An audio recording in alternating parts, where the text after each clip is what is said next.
Number 10. KG Beast. KG Beast is actually a Russian KGB cybernetically enhanced assassin who was trained by the Hammer. He has come up against Batman quite a few times, and despite the fact that he usually loses the day and has even been thought dead a few times, he always manages to come back. He even returned in Blackest Night as a Black Lantern. He kind of reminds me of a cybernetic Deadshot or Deadpool. KG Beast has never been imprisoned for long, and although you may not be as familiar with his appearances in comics, he one time killed an entire party of 100 just to guarantee one hit, and is known for successfully assassinating hundreds of targets. You may remember him from the animated film Assault on Arkham.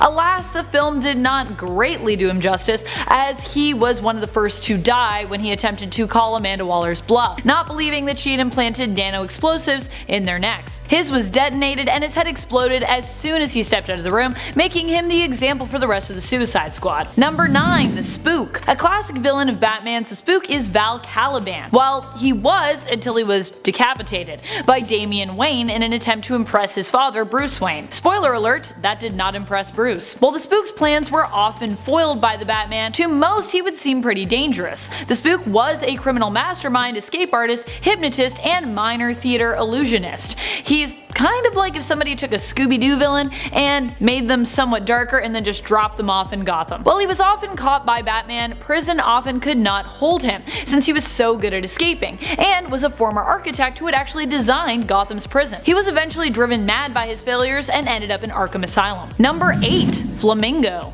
Although Eduardo Flamingo's name may sound a little ridiculous and his getup may be a little eccentric, he kinda looks like a crazed matador, he is most certainly a dangerous killer. He was brainwashed by the mob into becoming a killer, and he has killed an impressive number of people, including his own family. He even almost managed to kill the Red Hood at one point, though Dick Grayson managed to stop him. While he is a ruthless killing machine, his weakness is his mental instability. The mob apparently also lobotomized him, which in the comic book world just makes his plans somewhat unfocused and easy to foil. Also, he has trouble speaking sometimes, though it also makes him unpredictable, which can at times be an asset. He is an unfeeling killer who has a tendency to eat his victims' faces. Ooh. Number 7. Firefly. Although all 3 incarnations have visited Arkham Asylum, I want to focus on probably the most disturbed and most famous of them all, Garfield Linz. What a name. Garfield Linz is a pyromaniac who quickly became obsessed with starting fires, and believes he can actually see visions in the flames. While he found moderate success as a pyrotechnician in the film and television industry, which lent well to his obsession with fire, he eventually found himself destitute as a result of the huge poverty issues in Gotham. Although, to be honest, I feel like if you're working on effects on a film set, you really should not be prone to poverty. But such is the life in Gotham apparently. This causes him to go on a crime spree and become a professional arsonist. At one point he even started a fire in a chemical plant which caused an explosion, resulting in Firefly catching fire himself, which inspired him to later make a fireproof suit for future criminal endeavors. Surprising that Garfield did not think to do that before he was severely burnt. You playing with fire, you're gonna get burned. Amygdala. You may not remember Amygdala, but he was one of the inmates that Bane unleashed on Gotham in the events of Nightfall. Amygdala's name comes from the part of the brain that helps to control emotions and is responsible for storing emotional memories, which helps your brain determine appropriate emotional responses to certain situations. Man, if I say emotional one more time. Amygdala had this part of his brain removed in an attempt to help diminish his violent and homicidal tendencies. However, this had the opposite effect, as he no longer possessed the part of the brain that helped him to be self-aware when it came to his emotional responses, making him just rage all the time. He has the physique of a championship bodybuilder, and as such can be very dangerous when he goes into a rage. Fortunately, Batman is often able to calm him down, and he even spends some time as one of the good guys, living as an ally and in the same apartment as Dick Grayson while working as a warden at a prison. Number 5. James Gordon Jr. Many people are familiar with Commissioner Gordon's daughter, Barbara Gordon. She is also a member of the Bat family as Batgirl and was for a time Batman's tech whiz as Oracle. She is also the leader of Birds of Prey and on-again, off-again love interest of Dick Grayson. But what do you know about Jim's son? James Gordon Jr. may not often be talked about in the comics, but it's not because he's not interesting. He just kinda decided to go in the opposite direction of his sister. James Jr. is actually a psychotic murderer. He was taking medication to help him with his psychotic tendencies, but he's a smart man and he was able to actually reformulate his meds to make him more psychotic instead. He believes that empathy is a weakness and aims to take down the Bat and, in turn, poison an infant nutritional facility. It's gonna make everybody psychotic. Woo! Number 4. Solomon Grundy. A villain who just keeps dying and coming back. Solomon Grundy is best described as a zombie. While he isn't always a bad guy, he did work alongside Hawkgirl in the Justice League animated series and even died in the process and went to heaven. He is definitely not someone you'd want to run into in a dark alley. Solomon Grundy was first introduced in 1944 and at the time was kind of DC's Hulk equivalent. He is super strong and large with limited intellect, and he is also grey, which was the Hulk's original color. While he has changed over time, his smarts, or lack thereof, still seem to be his downfall, making him a powerful character but not a criminal mastermind. He usually works underneath more acclaimed villains, acting as the muscle.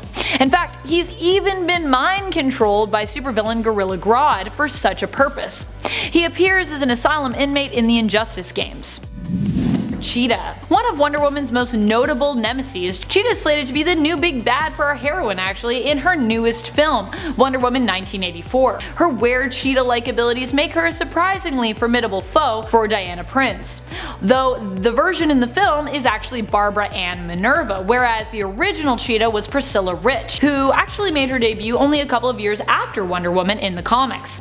Priscilla Rich is also the incarnation we're referring to in this list. She fights against Wonder Woman and some other members of the Justice League in Arkham Asylum in the fun comic series Batman 66 meets Wonder Woman 77. This version of Cheetah is a wealthy socialite who is jealous of Wonder Woman and is skilled in acrobatics. Number 2. Brainiac. So this only happens in the LEGO Batman games, but it still happened. And Brainiac is one of the most powerful telepaths in the DC universe, and is pretty undefeatable in most continuities, though not all continuities. In LEGO Batman 3 Beyond Gotham, the villain's appetite seems to have surpassed just shrinking cities. Instead, he aims to shrink the entire Earth by absorbing the energies of a representative lantern from each of the different lantern corps, and focusing that energy through a power crystal. He ends up defeated and shrunk down himself, so cute, before being placed in Arkham Asylum. He does of course manage to escape shortly afterward, however, when Luthor accidentally breaks the glass bottle that Brainiac is being kept in,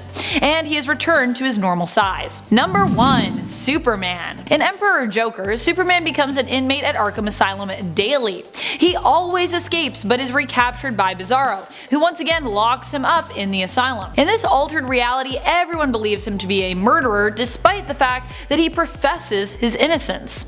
He finally manages to break this cycle when he gets captured by a somewhat evil corporate version of Lois Lane. She can't help but be drawn to him, though she doesn't really know why she is. She originally decides to help him only so she can trap him and experiment on him, but sets him free because she finds she has inexplicable feelings for him. Oh, I wonder why. Number 10. Calendar Man. A lot of people forget about Calendar Man, as his gimmick seemed, well, a little weak, committing crimes on specific holidays based on the holiday's theme, a motif that probably seemed less silly back in 1958, when the character debuted in Detective Comics number 259. However, over the years the character has morphed into a credible, crazed, and dangerous threat. The character got a massive overhaul in Batman The Long Halloween, where he managed to go toe-to-toe with the Dark Knight himself on a mental level, keeping him on his toes. Since Rebirth, he now has meta abilities, aging and de-aging alongside the seasons, still obsessed with the perfect themed crimes. Calendar Man showcases that with enough planning and foresight, one can be a threat,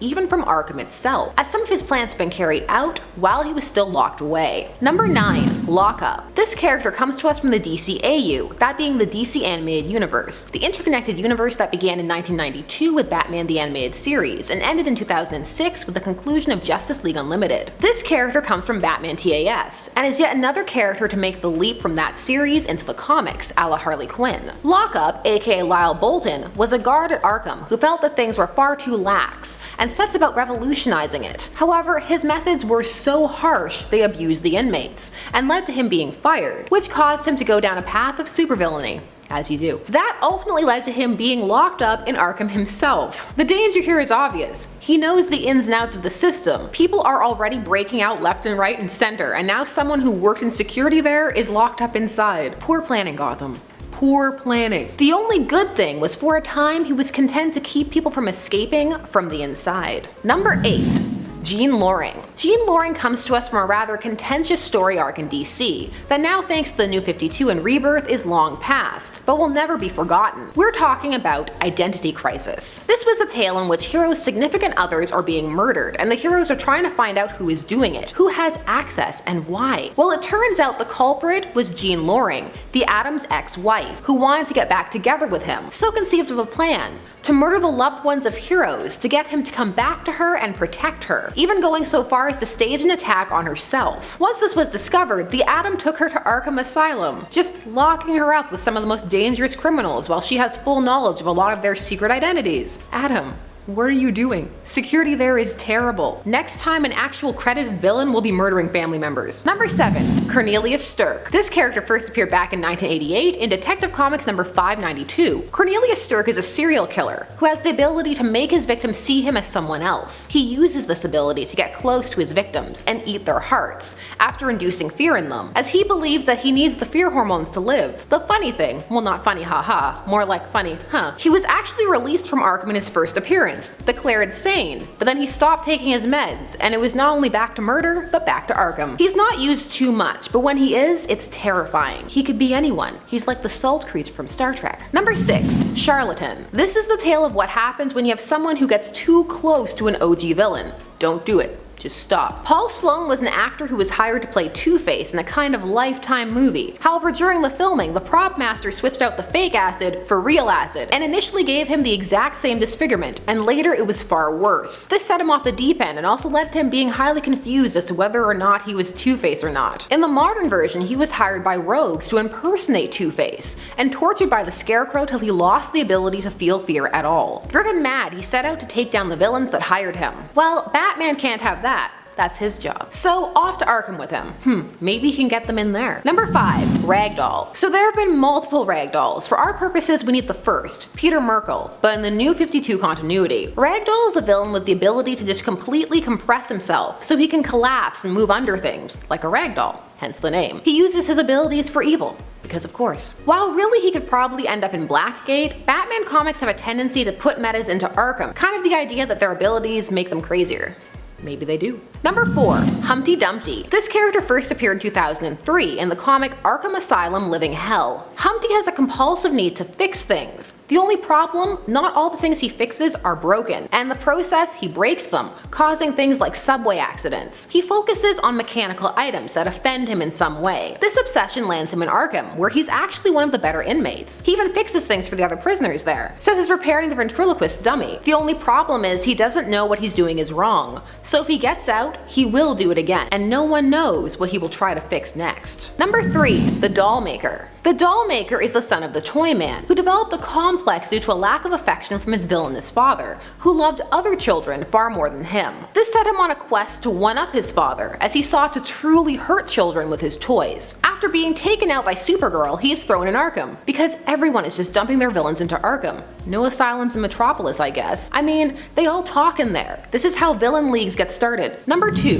The Psycho Pirate. For our purposes, we're talking about the second Psycho Pirate, Roger Hayden. The Psycho Pirate possesses a magic mask with the power to project emotions, but that's far from what makes him dangerous. Even though his powers could be augmented to great effect, so that he could even control people. No, he rose to truly dangerous prominence during Crisis on Infinite Earths, which was a major DC story event, where they decided their multiverse and characters were out of control.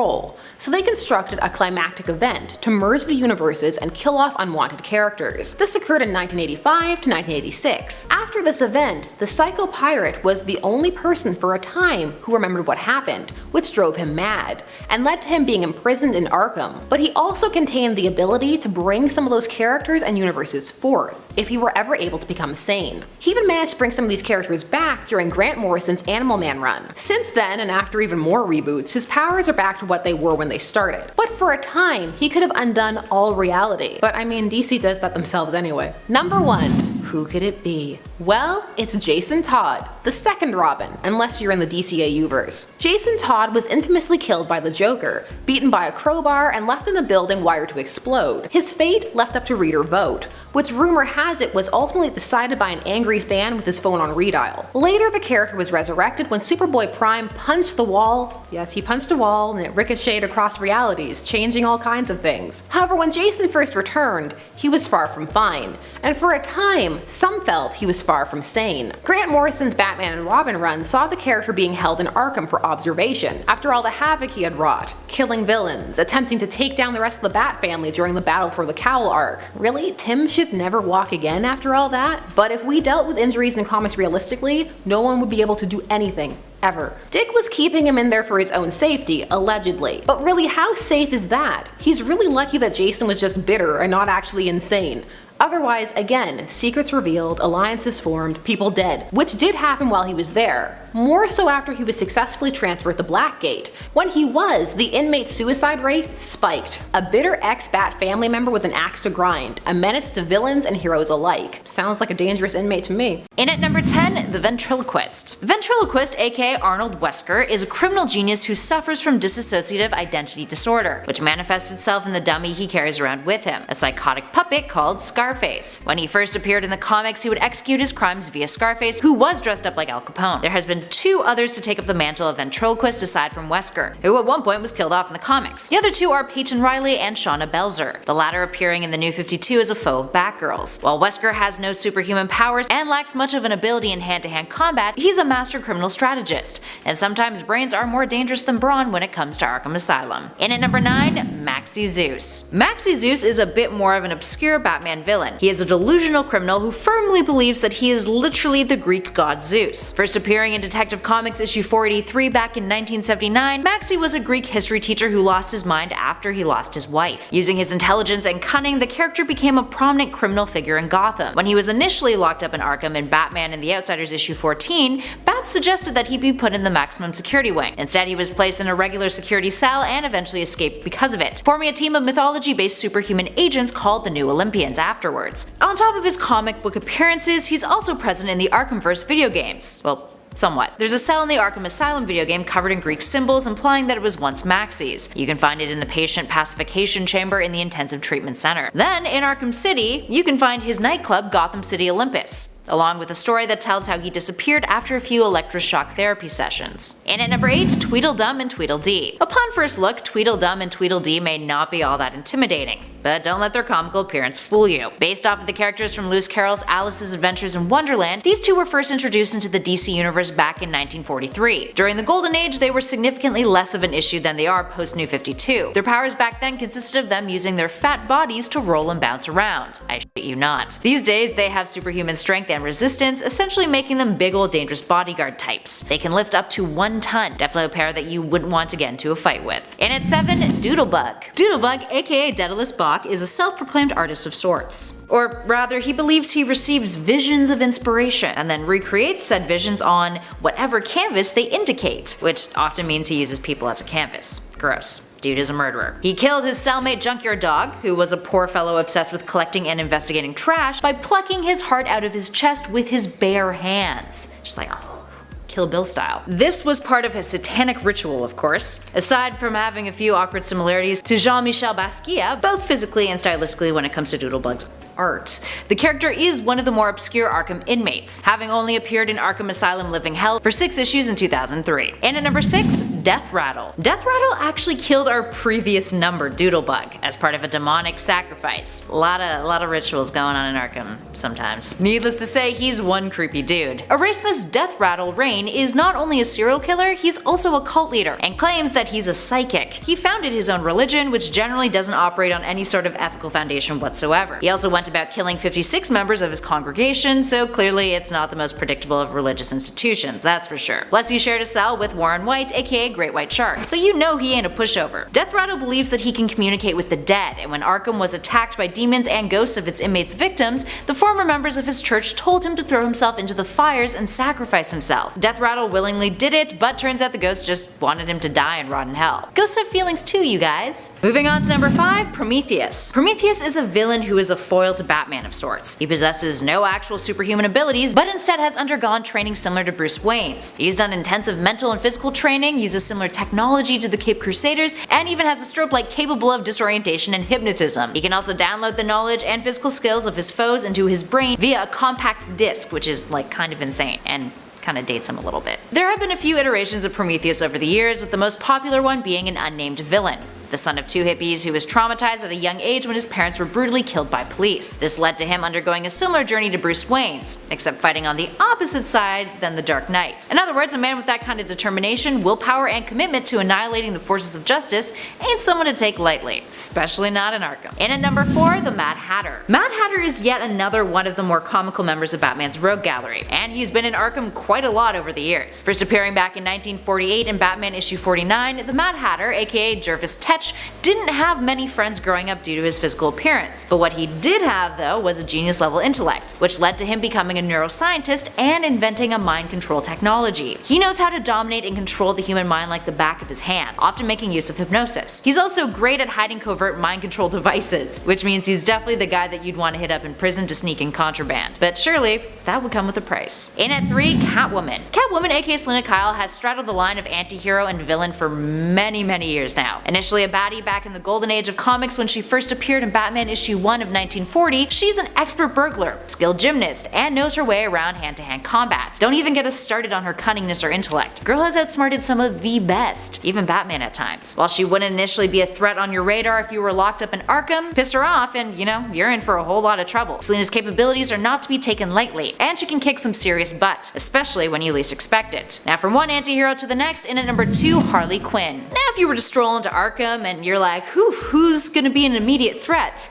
Well, Harley Quinn and her unpredictability factor is definitely deadly and should be avoided. Hopefully you wouldn't end up in Arkham though, because it's a fictional place. You do not want to accidentally come face to face with Harley Quinn when she's having a bad day, or even say the wrong, or sometimes even the right thing to get her going. Having spent quite a lot of time with the Joker can do that to you. Harley first appeared in Batman the Animated Series before making her comic debut in 1999 in Batman Harley Quinn. She was initially a psychiatrist who worked at Arkham, Dr. Harleen Quinzel, who fell victim to the manipulation and influence of the Joker, falling in love with him and becoming his sidekick and accomplice. She herself became quite skilled in manipulation, and her unpredictability, as we mentioned, is one of the most dangerous things about her. These days, Harley has shifted into anti-hero territory, no longer in the Joker's grasp. Instead, she's now dating her once best friend Poison Ivy, and the side perk of that relationship is she's become immune to various toxins, healing quicker from minor wounds, as well as getting a boost in strength and her natural agility, something that definitely would come in handy when it comes to riots at Arkham, since those seem to happen a lot. And finally, in at number 1, Ra's al Ghul. Ra's al Ghul is a criminal terrorist and mastermind. He's got a genius level intellect, he's a master alchemist,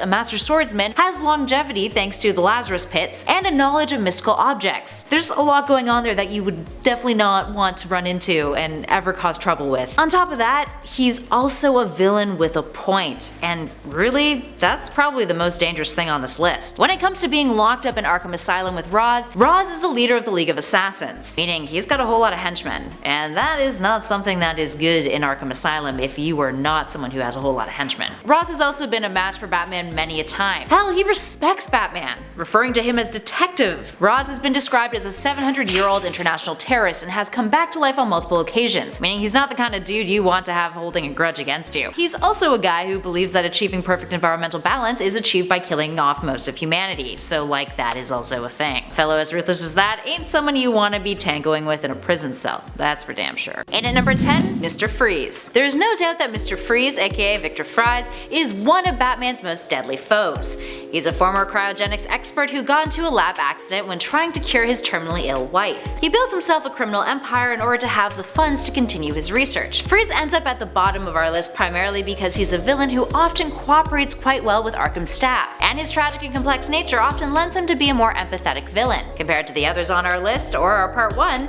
Mr. Freeze isn't really trying to vindictively kill others in Arkham. On some occasions, he's even been allowed to continue his research while locked up there, and he's considered one of the only sane inmates in the asylum, primarily there because of its intensive security and ability to have specialized holding cells, which Freeze needs in order to maintain his body temperature and stay alive. And at number 9, Two-Face. Harvey Dent first appeared in Detective Comics issue 66 back in 1942, making him one of the longest-running adversaries of Bruce Wayne's. After acidic chemicals are thrown at him during a court trial, the once Gotham City District Attorney went insane, adopting the criminal persona of Two-Face thanks to his appearance. Becoming obsessed with the concepts of chance and fate, the character is often depicted as schizophrenic, bipolar, or having some sort of dissociative identity disorder, meaning he's exactly the kind of individual who, based on his criminal record, needs to be in Arkham, despite the facility's extraordinary track record when it comes to not reforming its inmates. In his post-crisis depiction, Dent had always had mental health issues, but managed to hide them thanks to his unyielding work ethic. Regardless of that, Two-Face's list of crimes is quite massive, and his unpredictability makes him a force of nature that needs to be approached with severe caution. And at 8, Lex Luthor. Ah yes, the DCEU Lex Luthor. Like much of the rest of Batman vs Superman Dawn of Justice, Luthor got a whole lot of hate for being a very weird depiction of the supervillain. He was sort of like the Joker meets the Riddler meets Jesse Eisenberg with a shaved head. Anywho, he ended up getting thrown into Arkham, which is something that's revealed in the Ultimate Edition of the film, with some dialogue noting that Batman pulled some strings to get him transferred there. Lex managed to break out of Arkham after hearing about Superman's resurrection and the formation of the Justice League, proving once again that Arkham, even in its cinematic adaptations, is super easy to break out of. Seriously, how many times has the Joker broken out? Yeah, it's a lot. And at 7, Deadshot. Deadshot might not be the first character to come to mind when you think of deadly Arkham inmates, but do not be fooled. He's the most dangerous assassin in Gotham City, and knows his way around a ton of firearms, using them as his main MO. Initially, he found himself being locked away in Blackgate Prison, but ended up being sent over to Arkham when he proved that he required a special maximum security facility in order to keep him in check. And at 6, the Riddler. Edward Nygma first hit the scene in DC's comics back in 1948, in Detective Comics issue 140. He's a criminal mastermind with a genius-level intellect capable of extraordinary lateral thinking when it comes to formulating puzzles and decoding them. Arguably, his deductive abilities gives the Dark Knight a run for his money. With no superhuman abilities and relying on being a brilliant strategist, the Riddler often gets real creative with his, well, riddles and traps, making him someone that any old civilian or criminal needs to be extremely cautious when in close proximity to. And at number 5, Dr. Phosphorus. Hey, you know what's dangerous? Someone who has burning skin, and also emits toxic fumes, and can manipulate radiation. All of those things are just pretty unsettling for human beings in general to be around, in my personal opinion. I don't know, whatever floats your boat, if not. So naturally, not a huge fan of Dr. Phosphorus, hypothetically speaking if he was real. Dr. Phosphorus is a dude named Dr. Alex Sartorius, who first appeared in Detective Comics issue 469 in 1977. After a crack in a reactor core caused the Doctor to get 5 million slivers of radioactive hot sand into his body, his physicality greatly transformed into a body that burns forever, quite literally.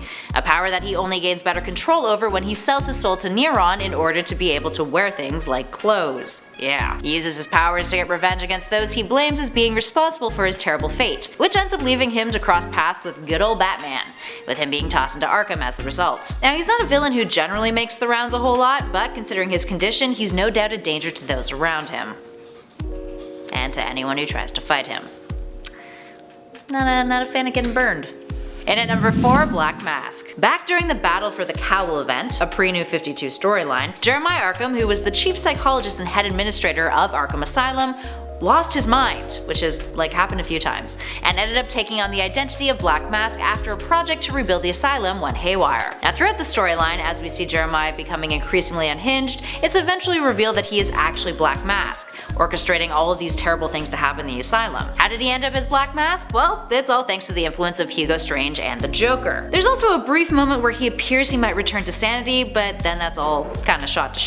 All in all, having the dude who, ran the asylum turn out to be one of the bad guys who's actually hurting others in the asylum and coming up with terrible master plans, yeah, a little unsettling. Definitely not the ideal inmate. And at number 3, Scarecrow. Scarecrow is the master of fear. First appearing in World's Finest Comics issue 3 back in 1941, Jonathan Crane has occasionally been depicted on alternate Earths as a staff member working at Arkham Asylum who is driven mad by the environment. But as far as the main continuity is concerned, he's always been much more of an inmate. Crane is an expert in psychology and biochemistry, and uses fear-inducing drugs and toxins that cause those affected to severely hallucinate, experiencing their worst nightmares. He is quite literally addicted to fear, and one of the only things he himself fears is Batman, which causes him to compulsively seek out confrontations with the Dark Knight. And there's nothing quite like an addiction to motivate you. Causing trouble at Arkham or attempting to break out isn't out of the norm for him, all to get Bat's attention. Perhaps the most terrifying iteration of the Scarecrow in Arkham Asylum, though, comes from the Arkhamverse video games. In Arkham Asylum, the Scarecrow is featured in arguably one of the best and scariest boss battles in the entire franchise, with Bruce experiencing extremely traumatizing moments based on his past, all thanks to Scarecrow's fear gas affecting him. It's an excellent level design that really encompasses so much of what Batman is all about, all while allowing the Scarecrow to really shine at his most deadliest. And at number 2, Hugo Strange. Hugo Strange is another example of a character who has gone from being an Arkham staff member to someone who has gone entirely mentally insane, depending on which alternate Earth depiction of him you're looking at. The character is one of Batman's earliest recurring villains, having first appeared in Detective Comics issue 36 back in 1940. He debuted as a mad scientist bad guy who uses something called a concentrated lightning machine to create dense fog in order to allow his gang to rob banks unseen. Batman stops him and Strange manages to set a trap for him, but eventually the Dark Knight is victorious and ships him off to jail. Strange's next appearance features him breaking out of the city asylum, prior to it being given the name Arkham. He uses 5 other inmates as test subjects, turning them into 15-foot tall monsters. Fast forward to post-crisis, his origin story changes, with him initially helping a police task force capture Batman, becoming absolutely obsessed with the Caped Crusader. He ends up using inmates from Arkham to test out his experiments before having a mental breakdown of his own. His obsession with Batman and his genius-level intellect, along with his mastery of chemicals and psychology, makes him a threat to anyone locked up with him. He's been known to manipulate the worst of individuals. In addition to that, he plays a massive role in the Arkham City video game, with him being a ringmaster of sorts. It's all about manipulation with Dr. Strange. And he's not Doctor Strange, he's Hugo Strange. It's all about manipulation with Hugo Strange. And finally, in at number 1, Bruce Wayne. No one said this list had to only be bad guys. Batman has been admitted to Arkham on several occasions, and actually Bruce Wayne's admission to Arkham is the entrance point for the storyline in the Arkham City video game. In that case, Bruce ends up getting admitted so he can put an end to the chaos that's now brewing inside of the newly established Arkham City, dragging him into a bigger plot by Hugo Strange and ultimately the Joker, in what is arguably the best written game of the series and one of the best superhero video games of all time. Anywho, in the comics, Batman was once admitted to Arkham after Jeremiah Arkham had rebuilt the facility in order to test out its effectiveness and functionality, which ultimately led to Black Mask throwing Batman into a cage match against other inmates. Generally, his stints in Arkham are voluntary, but that still does make him an inmate. And hey, I don't know about you guys, but I definitely would not want to be locked up in there with him, especially if I was a criminal.